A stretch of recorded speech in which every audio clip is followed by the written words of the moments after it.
राज उत्तर पूर्व दिशा की ओर 10 कदम चला, फिर दक्षिण की ओर 6 कदम चला और फिर लौटकर शुरुआती स्थान पर आ गया। चलने के दौरान राज के सभी कदमों की लंबाई बराबर थी। दी गई स्थिति में कौन सी आकृति बनेगी, यह ज्ञात कर आकृति की रचना कीजिए। सबसे पहले हम एक रफ आकृति बनाकर पता करेंगे कि हमें कौन सी आकृति प्राप्त होगी। इसके लिए हमें दिशाओं के बारे में जानकारी होना आवश्यक है, तो चलिए पहले इन्हें समझें।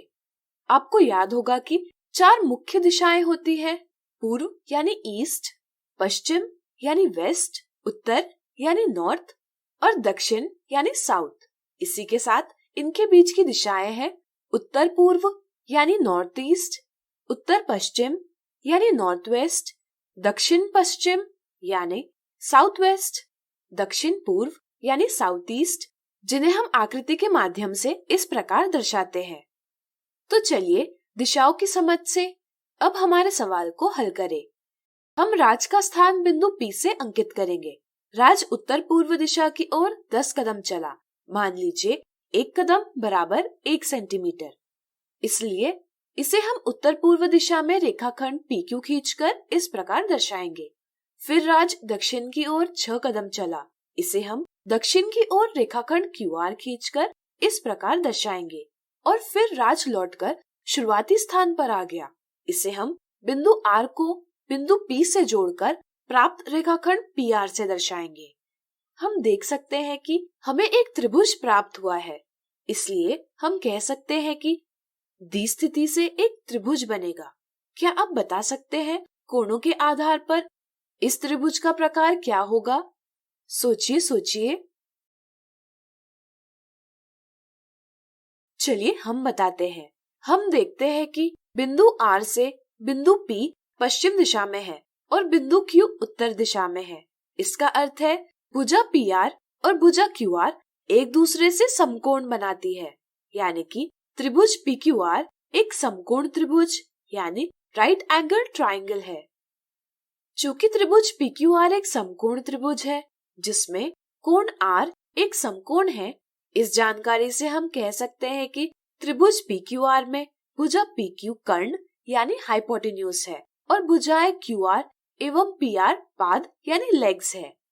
अगर हम दिए पैमाने का प्रयोग करें तो हम कह सकते हैं कि कर्ण PQ बराबर 10 कदम बराबर 10 सेंटीमीटर और भुजा QR बराबर 6 कदम बराबर 6 सेंटीमीटर।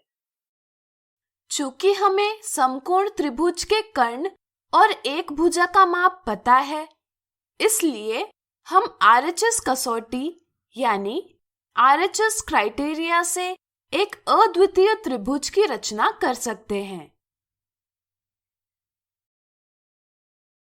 पहला चरण, हमने त्रिभुज PQR की रफ आकृति पहले से बना ली है। इसको देखते हुए हम त्रिभुज PQR की रचना करेंगे। दूसरा चरण, अब हम रूलर के उपयोग से त्रिभुज PQR की ज्ञात माप वाली भुजा QR खींचेंगे जिसकी लंबाई 6 सेंटीमीटर है। इस वीडियो में हम भुजा QR ऊर्ध्वाधर यानी वर्टिकल दिशा में खींच रहे हैं, लेकिन यह आवश्यक नहीं कि भुजा ऊर्ध्वाधर दिशा में ही खींची जाए। इसे आप क्षैतिज यानी हॉरिजॉन्टल दिशा में भी खींच सकते हैं। तीसरा चरण, अब हम भुजा QR पर लंब RS खींचेंगे जो बिंदु R से होकर जाता है। इसी लंब पर शीर्ष P होना चाहिए। चौथा चरण, शीर्ष P का स्थान ज्ञात करने के लिए हम प्रकार में 10 सेंटीमीटर की दूरी लेंगे और प्रकार का नुकीला सिरा बिंदु Q पर रखकर किरण RS को काटता चाप खींचेंगे। प्रतिच्छेदन बिंदु ही त्रिभुज PQR का शीर्ष P है। पांचवा चरण, फिर हम शीर्ष P को बिंदु Q से जोड़कर त्रिभुज PQR का कर्ण PQ खींच लेंगे। इससे त्रिभुज PQR की रचना पूरी हो जाएगी।